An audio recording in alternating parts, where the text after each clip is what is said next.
Right, the reading is from Luke chapter 12, verses 22 to 34. That's on page 1045 of the Church Bible. Then Jesus said to his disciples, "Therefore, I tell you, do not worry about your life, what you will eat, or about your body, what you will wear. For life is more than food, and the body more than clothes. Consider the ravens, they do not sow or reap. They have no storeroom or barn, yet God feeds them. And how much more valuable you are than birds. Who of you, by worrying, can add a single hour to your life? Since you cannot do this very little thing, why do you worry about the rest? Consider how the wild flowers grow. They do not labour or spin. Yet I tell you, not even Solomon in all his splendour was dressed like one of these. If that is how God clothes the grass of the field, which is here today and tomorrow is thrown into the fire, how much more will he clothe you, you of little faith? And do not set your heart on what you will eat or drink. Do not worry about it, for the pagan world runs after all such things, and your Father knows that you need them. But seek his kingdom, and these things will be given to you as well. Do not be afraid, little flock, for your Father has been pleased to give you the kingdom.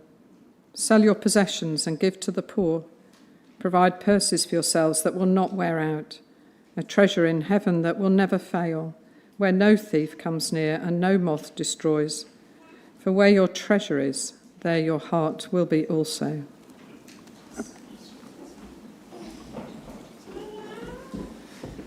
Thanks, Anne. Can you hear me? Am I there? Yes? Good, great. It's lovely to meet you all. So my name's Barny. I'm a member of the church here for nearly 20 years. I'm starting to feel like I've been around quite a long time.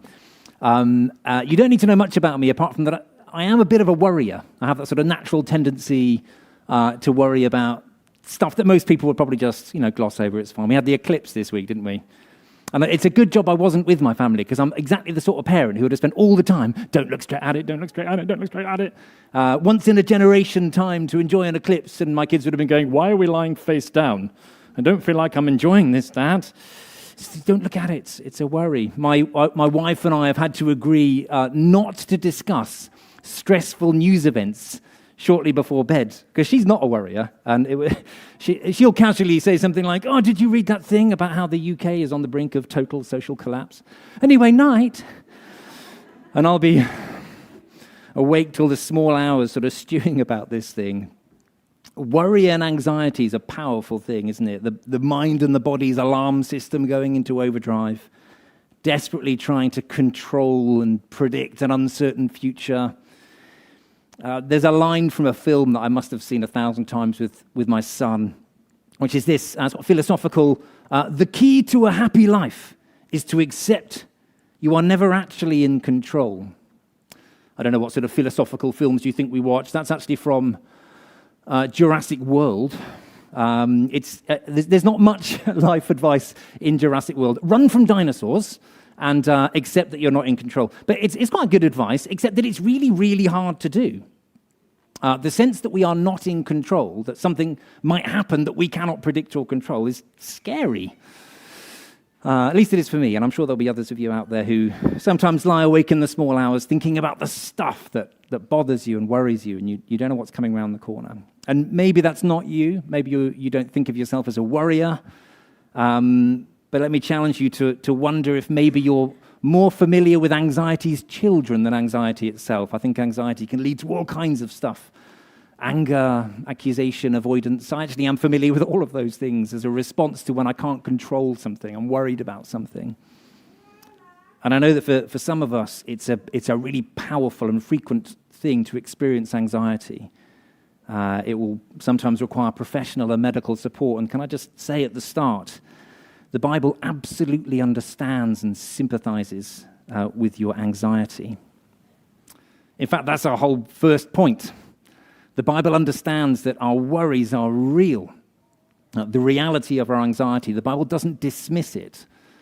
It acknowledges it. In fact, here is Jesus spending a portion of his time with his disciples teaching them about worry.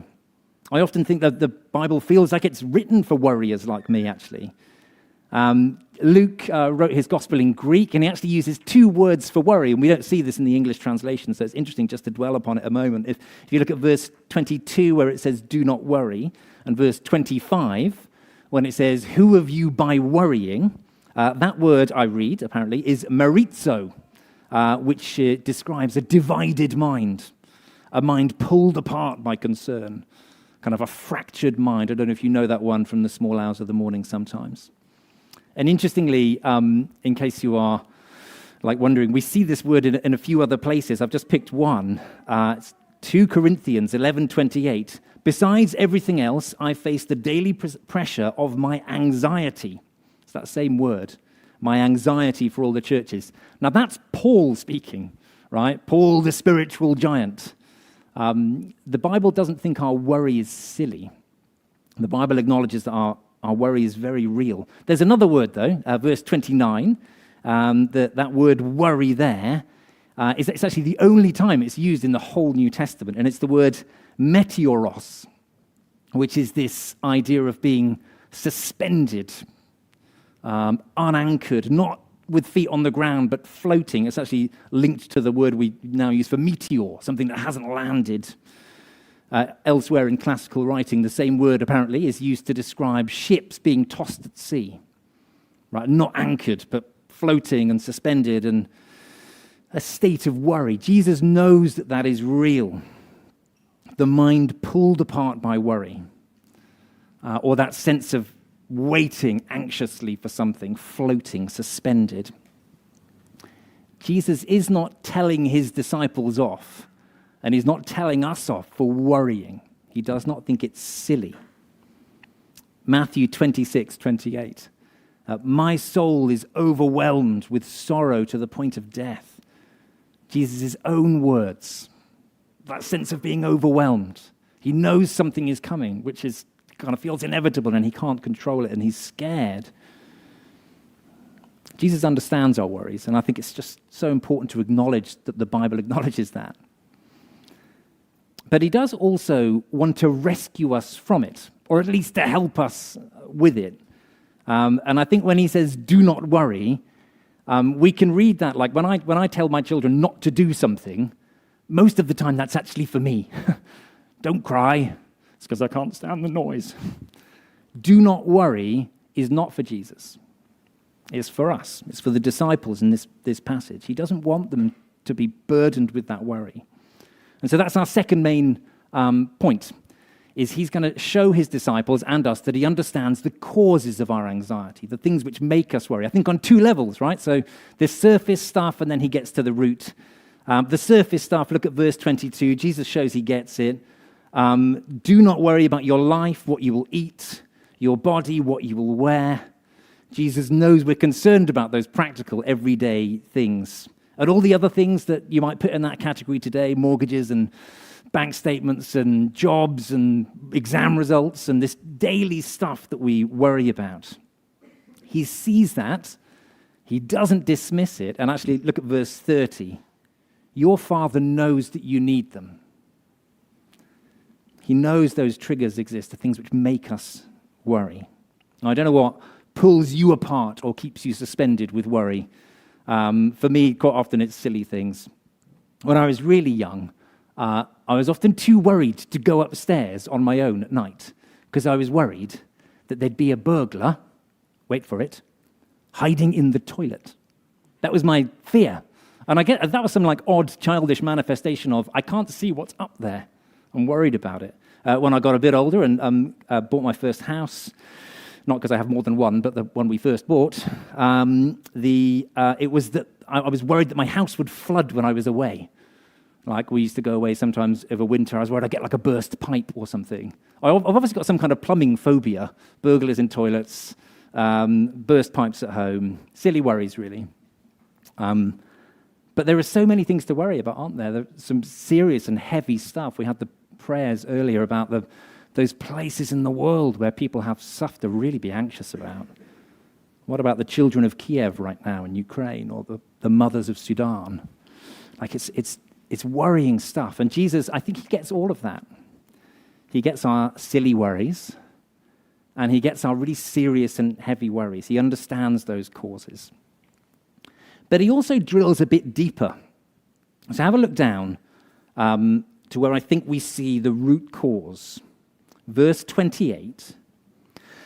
If that is how God clothes the grass of the field, which is here today, and tomorrow is thrown into the fire, how much more will he clothe you, you of little... And I wonder how you honestly end that verse yourself. How much more will he clothe you, you of little cash? If only I just had a bit more money, I wouldn't have to worry so much. How much more will he clothe you, oh, you of little time? If I just had a bit more time, I could deal with all my stuff, I wouldn't be so busy. Oh, you of little information. If I just knew what was going to happen, or if I knew the outcome of that thing, that result, that test, whatever it is, then I wouldn't be so worried. And those things are very real, right? I don't think the Bible dismisses that stuff either. There's lots of good, practical ways we can deal with stuff, medical support, financial help, planning our time, finding stuff out so we can try and put our worries to bed. Those are all good, godly steps. But let me gently and lovingly suggest that if we woke up tomorrow and all that stuff was fixed, we'd still find stuff to worry about. Our hearts would still be anxious. If a worry was caused by a lack of money, then rich people would never be worried, right? Or powerful people wouldn't be worried if it's about a lack of control, but powerful people worry too. And anyway, that's not how Jesus finishes the sentence, is it? Famously, this phrase, it's one of those that's passed into common usage in the English language. If that is how God clothes the grass of the field, which is here today and tomorrow is thrown into the fire, how much more will he clothe you, you of little faith? Jesus says our worries and our anxieties are linked in some way to a littleness of faith. And I'm using that word carefully. Don't mishear Jesus here. I don't think he is saying, if you get worried about stuff, you clearly don't believe in God at all. Your faith is broken. If you're anxious, then you clearly is an absence of faith. But it doesn't say an absence of faith. He says, you of little faith. Paul got worried. We saw that earlier. He was anxious about stuff. The Psalms are full of David being racked with worry about stuff. Who's he talking to? He's talking to his disciples, committed followers of him. Do not worry, he says. He's not saying they're not real believers. He's saying that there's something about the littleness of their faith that is linked to their worry. So worry is less like forsaking and not believing. It's more like forgetting. And forgetting what? Let's look at verse 30, because I think this is where Jesus paints this picture of what we forget when we worry. So verse 30, for the pagan world runs after all such things. That phrase, the pagan world, it refers to all those in Jesus' hearing at the time, all those who didn't believe in God, weren't part of the kingdom of Israel, weren't part of the covenant, didn't know the one true God. And the point Jesus is making, I think, is that there's these two spiritual worlds that we can inhabit. The pagan world of that time, the Greco-Roman pagan world with gods who were fickle and moody and had to be bought off with offerings, and even when you did all your offerings right, you just never knew if the goddess Fortuna was going to wipe it all away with no rhyme or reason. You live with that sort of dread, that worry. I've done everything right, but it might not work out because luck might take it all from me. Jesus is saying to his followers, that's not the world you live in. Yes, it was the world they lived in. They lived in that Greco-Roman time, right? But he's saying that's not the world you really live in. Look at the second half of the verse. The pagan world runs after all such things, and your Father knows that you need them. They live in a world with a loving God in charge, not a fickle, unpredictable, capricious world where anything can happen, but a God in charge who's compassionate and constant. Psalm 145, 8-9. What is that God like? The Lord is gracious and compassionate, slow to anger, rich in love. The Lord is good to all. He's had compassion on all he's made. That's the world they live in. That's their spiritual reality. And the little faith thing is like they forget that, surrounded by the pagan Greco-Roman world as they were. Or for us, surrounded by other idols and ways to try and control our future, forgetting, if you're a Christian here today, forgetting that the spiritual world you inhabit is one with a loving God in charge.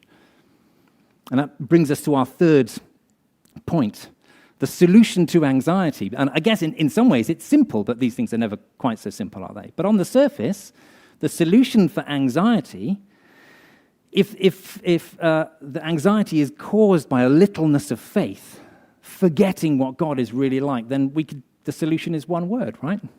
Remember. Remember what your God is like. Now, one of the reasons it's not as simple as that, and let me say again what I said at the start, is that for some of us, anxiety is really debilitating and powerful, and it is absolutely right to seek professional and medical support for that. Don't forget the guy who writes this gospel, Luke, he's a doctor. He absolutely understands practical earthly care.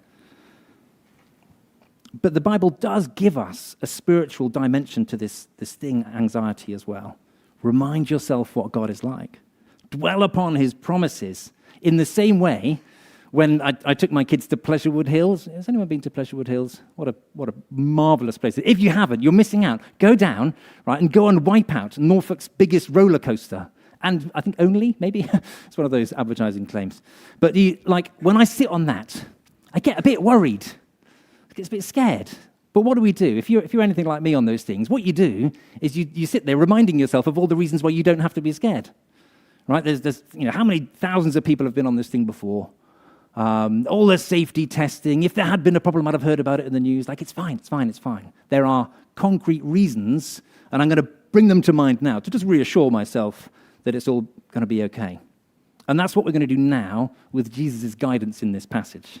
The solution to anxiety, reminding ourselves, dwelling upon what God is like. We've got 3 C's that we're going to do this with, if it helps you remember. 3-letter C's. The first one is that God cares. He does care. Anxiety tells us that someone doesn't care about us, that no one's looking after us. And look at verse 24. Consider the ravens. They do not sow or reap. They have no storeroom or barn, yet God feeds them. And how much more valuable you are than birds. God cares about you. Now, it's just interesting. The word consider there does mean consider. Spend a bit of time on it, so we're just going to do that briefly now. Consider the ravens, Jesus says. So let's do that. There's a documentary, by the way, currently, I think it's on Amazon, called What Ravens Do, the documentary you never knew you needed. But it's quite interesting. And what it shows us, and Jesus, it's not like he hadn't seen that documentary. He would have said the same things. Ravens aren't exempt from difficult lives. There's lots of challenge in the life of a raven. They have to work hard and forage and find food, and they face harsh winters and difficulties and challenges. And I don't think Jesus is promising us a life free from hardship and challenge when he says, don't worry, consider the ravens. What he is promising us is, there is a God who provides. How does the verse end? God feeds them. He looks after them. Consider them. It's not always easy for them, but God feeds them. He gives them exactly what they need in the middle of that hardship and that hard work that they have to put in. And how much more valuable are you? He cares. Our second C, God is in control. He cares and he's in control. And also, by the way, we aren't in control. Look at verse 25. Who of you, by worrying, can add a single hour to your life? Since you cannot do this very little thing, why do you worry about the rest? This is a picture of the village I lived in, I grew up in, and this, you can't quite tell, this is going up a hill, and I've got this vivid mental image of my mum one evening when my dad was later home than he should have been from an evening somewhere, standing on this corner in her dressing gown. I went out to join her, I think, fretting, worrying, because my dad wasn't back. And I joined her out there, and we just worried. Did us standing out there do anything to make my dad safer or speed him home? Or who of you, by worrying, can add a single hour to your life? Maybe it's time to rewrite that Jurassic World quote. The key to a faithful life is to accept that you're never actually in control, but God is. Whether we live long, happy, healthy lives isn't up to us, but it is up to God, and he is on it, right? Verse 24, God feeds the ravens. He does do that. Verse 28, God clothes the grass of the field. He's in control. He does that. If you're familiar with the book of Job, the story of a man who went from a brilliantly successful, kind of beautiful picture of a life to awful catastrophe, terrible experience. And one of the conversations he has with God, and he does have it as a conversation in Job 38, God reminds him that even when everything was good, Job was never in control. He maybe thought he was, but it was an illusion. Where were you when I laid the earth's foundation, God says to Job? Have you given orders to the morning? Have you shown the dawn its place? So the Bible's response to anxiety is to remind us that we aren't in control. It's not to give us some illusion that we are. It's like, no, you're not. God's in control. And by the way, he cares. He cares for the ravens. He cares for you. He provides what you need. And he has the control to do that. So God cares. God is in control. But there's an elephant in the room, isn't there? You and I both know that it doesn't always turn out okay. We have a caring God, and so often I look back at stuff that I was worried about, and I can see that God has provided. I look back and I go, oh, he gave us just what we needed at just the right time. But not always. It doesn't always turn out okay. Consider the ravens. They're facing the trials of a dark, cold winter, or a food shortage, or the grass of the field that so quickly withers is thrown into the fire. Like, it doesn't always work out okay. And there'll be so many times that you and I can all count when our anxieties about money or health or jobs or relationships or loved ones or whatever it is, like, it really doesn't turn out okay. And it ends up hurting. So our third C, I think, helps us with that. God cares. He's in control. And perhaps the most surprising one, he crowns. Now, that word isn't in the text, so I'm going to need to show you why I think we can use that word and what we mean by it. Have a look at verse 32. Do not be afraid, little flock, for your Father has been pleased to give you the kingdom. Your Father has been pleased to give you the kingdom. See, the gospel story is that our ultimate problem is not our water bill or our lack of food or even the devastating things that can happen in the world, conflicts and illness, and that's not our ultimate problem. Our ultimate problem is our sin. And what does our sin do? It separates us from God. It threatens to exclude us from his loving kingdom. But do not be afraid, little flock. Through the cross and resurrection, God has welcomed you back in. He's brought you back into the kingdom. And the reason that word faith fits in here, oh, you of little faith, oh, me of little faith, is because it's faith. Simply recognizing our need for that rescue from the problem of sin and simply trusting that Jesus has done it all to put that right. It's faith that brings us home. And this is the amazing bit. Such is the lavishness of God's grace, his forgiveness, that he doesn't just bring us into the kingdom as like doorkeepers and servants, and he crowns us. There's a number of verses which point us in this direction. I'll pick one of them. It's a special verse. Psalm 103, verse 4. Some of you will know it. He redeems your life from the pit and crowns you with love and compassion. You see, if God's goal were our maximum earthly comfort, then every hardship, every unanswered prayer, every anxiety come true would seem like a failure of his care and a lack of his control. But because his ultimate goal is to crown us with salvation, his care looks like preparing us for eternity, not insulating us from every worry and every fear and every bad outcome.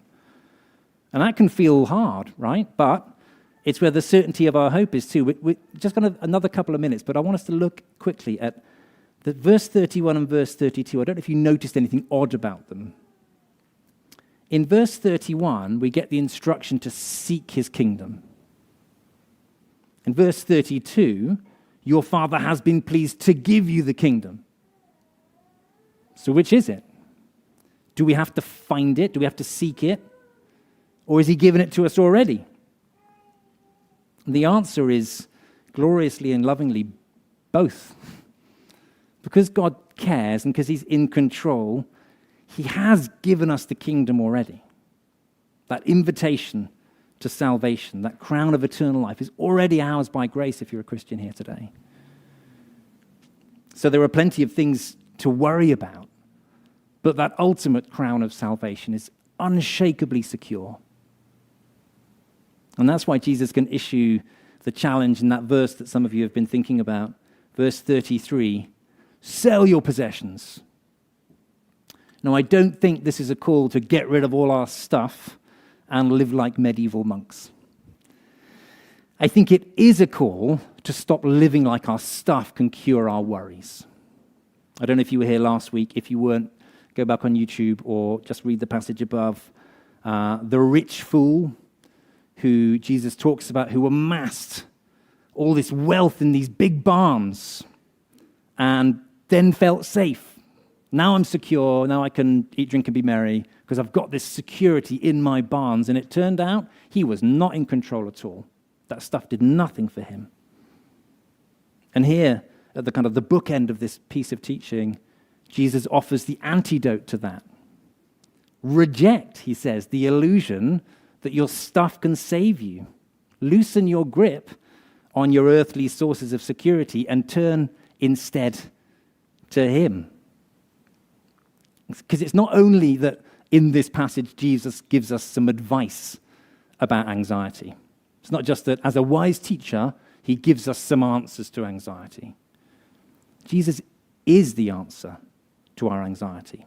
One of my favorite verses, Romans 8:32.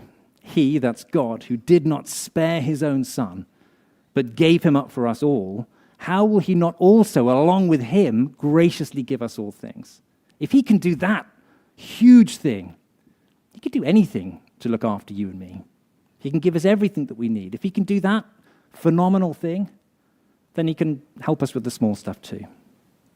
So Jesus' death on the cross is proof that he cares. It's proof that he's in control. But it's also a reminder on a deeper level that actually that really is all that we need.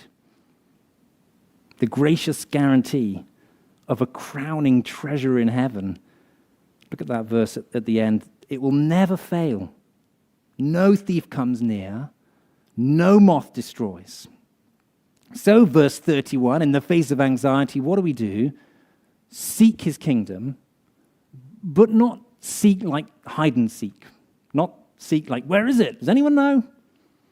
Seek like the point of a compass seeks north.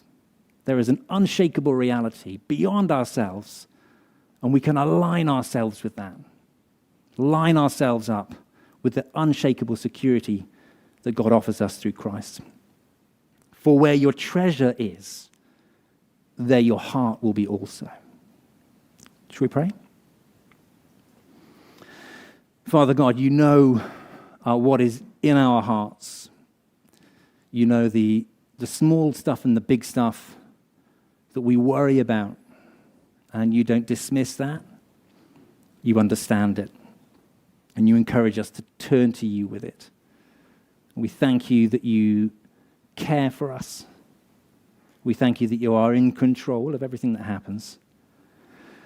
And we thank you above all that you offer us that ultimate security. That ultimate unknown is known. Our future is perfectly secure in you. The crown of salvation is given to us by grace. And we praise you for that. In Jesus' name, amen.